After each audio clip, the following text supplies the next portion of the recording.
saudara-saudara, kita duduk di majelis yang mulia ini untuk memperingati Isra wal Mi'raj baginda Nabi besar Muhammad sallallahu alaihi wasallam.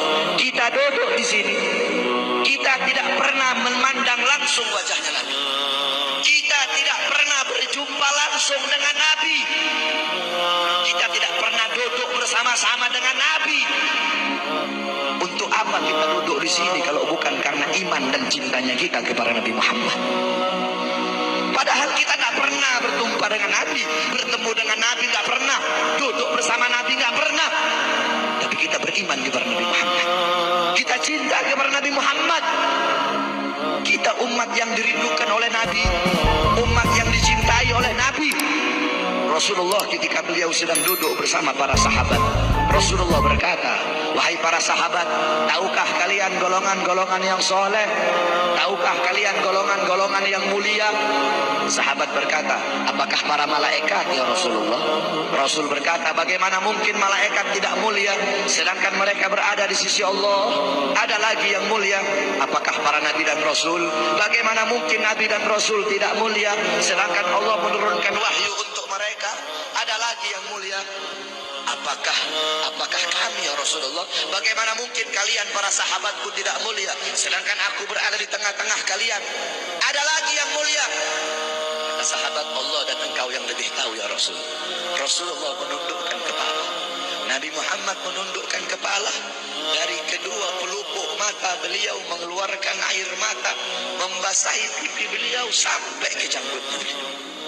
Beliau menundukkan kepala sambil menangis dan beliau berkata, golongan yang mulia ini, golongan yang soleh ini, mereka golongan-golongan yang adanya nanti di akhir zaman. Mereka tidak pernah duduk bersamaku, mereka tidak pernah memandang wajahku, mereka tidak pernah mendengar langsung kata-kataku, akan tetapi mereka beriman kepadaku, kata Rasul. Mereka umat yang aku rindukan, mereka umat yang aku cintai. Tuba liman yarani wa amana bi, wa tuba summa tuba liman lam yarani wa amana bi. Sungguh beruntung orang-orang yang beriman kepadaku, kemudian atau orang-orang yang melihatku kemudian beriman kepadaku. Dan sungguh beruntung, dan sungguh beruntung, dan sungguh beruntung. 3 kali keberuntungan, 3 kali kemuliaan bagi orang-orang yang tidak pernah melihatku, akan tetapi mereka beriman kepadaku. Siapa? Kita umat Nabi Muhammad SAW. Kita tidak pernah memandang wajah Nabi, tidak pernah berkumpul dengan Nabi, tapi kita beriman kepada Nabi Muhammad. Apalagi kita umat Islam Indonesia. Umat Islam Indonesia, umat yang dicintai oleh Rasulullah. As-Sayyid Al-Habib Muhammad bin Ali Al-Maliki, ketika beliau berziarah ke makam Nabi Muhammad, dalam keadaan sadar beliau berjumpa langsung dengan Nabi Muhammad. Di belakang Nabi Muhammad ada ribuan orang.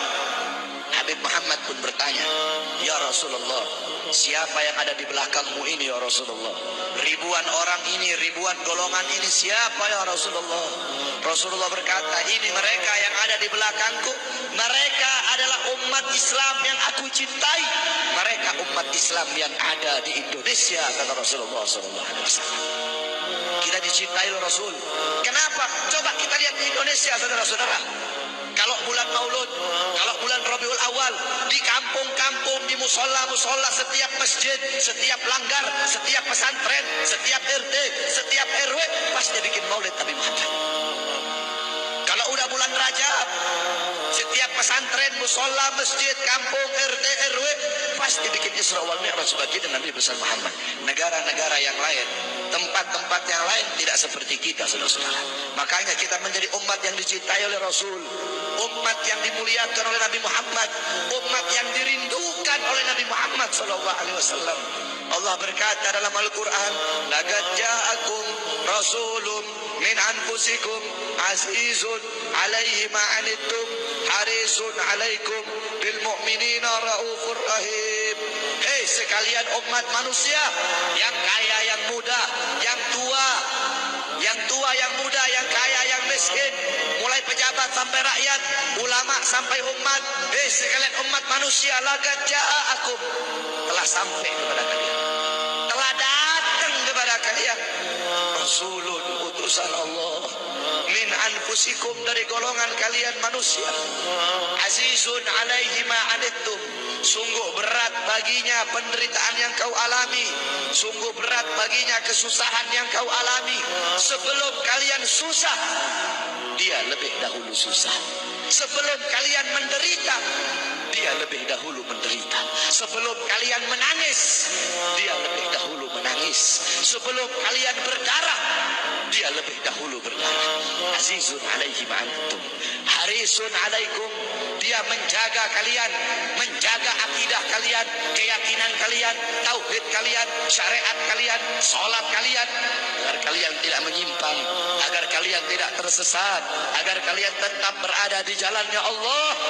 Bil mu'minina raufur rahim, kepada orang-orang yang beriman beliau sangat cinta, beliau sangat sayang, beliau mencintaimu sebelum engkau mencintainya, beliau merindukanmu sebelum engkau merindukannya. Siapa beliau? Siapa dia? Dia adalah seorang manusia yang mengorbankan jiwanya, mengorbankan nyawanya, mengorbankan darah dan hartanya demi kita sebagai umat.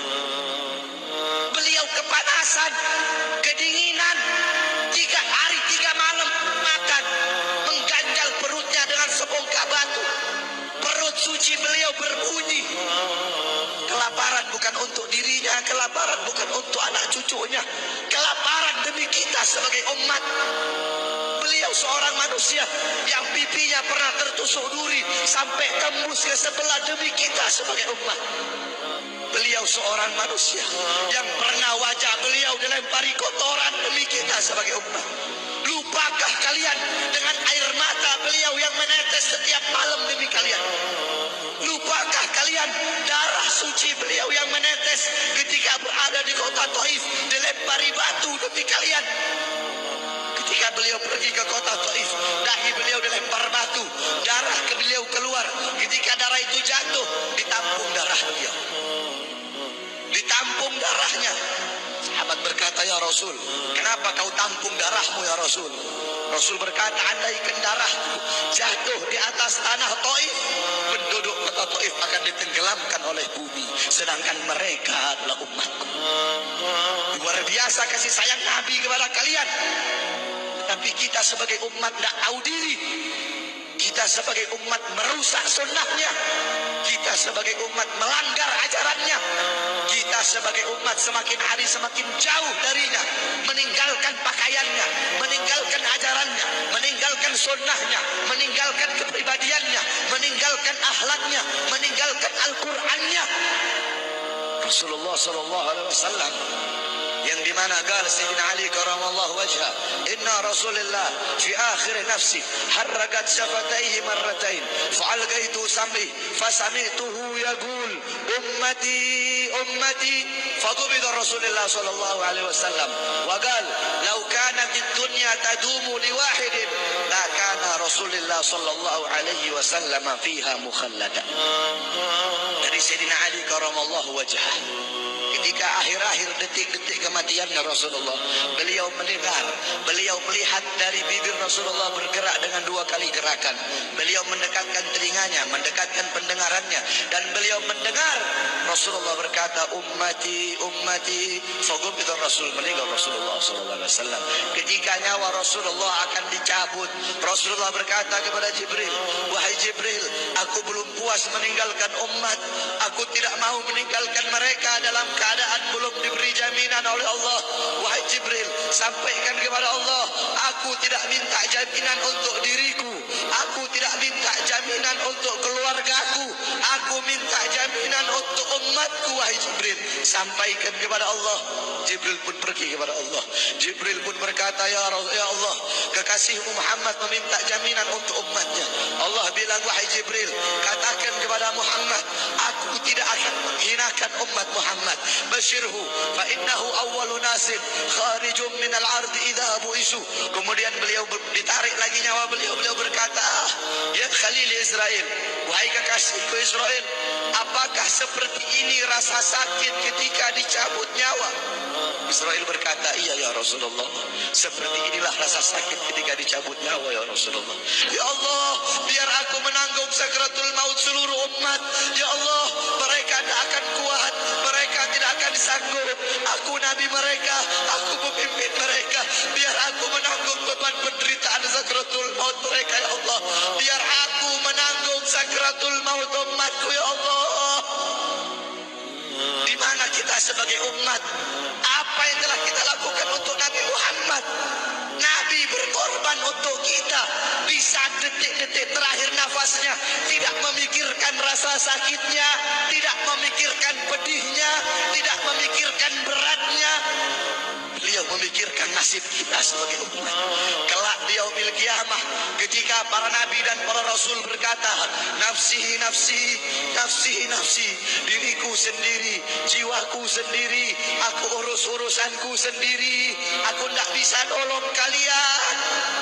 Ketika para nabi dan rasul, mereka tidak bisa menolong kita. Rasulullah Muhammad ibn Abdullah, Nabi Muhammad bersujud kepada Allah. Nabi Muhammad bertekuk lutut. Beliau bermohon kepada Allah. Beliau berkata, ya Allah, aku tidak minta pengampunan untuk diriku, wala Fatimah, wala Hamzah. Aku tidak minta pengampunan untuk Fatimah. Aku tidak minta pengampunan untuk Hamzah. Aku cuma minta pengampunan untuk umatku ya Allah. Untuk umatku ya Allah. Rasulullah tidak meminta pengampunan untuk dirinya, tidak meminta pengampunan untuk anaknya, tidak meminta pengampunan untuk paman bibinya, tidak meminta pengampunan untuk keluarga atau anak cucunya, tetapi beliau meminta pengampunan untuk kalian sebagai umat. Karena begitu cintanya beliau kepada umat, karena begitu sayangnya beliau kepada umat, sampai-sampai beliau berkata, lau yushaku ahadukum li syaukatin fi rijli la ajidu alamaha fi qalbi. Andaikan kalian, salah satu dari kalian kakinya tertusuk duri, andaikan salah satu dari kita yang duduk di sini kaki kita ada yang terkena duri, pasti kita merasakan sakit. Apa kata Rasul? Maka aku tidak merasakan apa yang kalian rasakan, kecuali yang aku rasakan. Sampai dalam hati aku rasakan rasa sakit kalian. Ya, gimana cintanya Rasul kepada kita? Apa yang sudah kita lakukan untuk Nabi?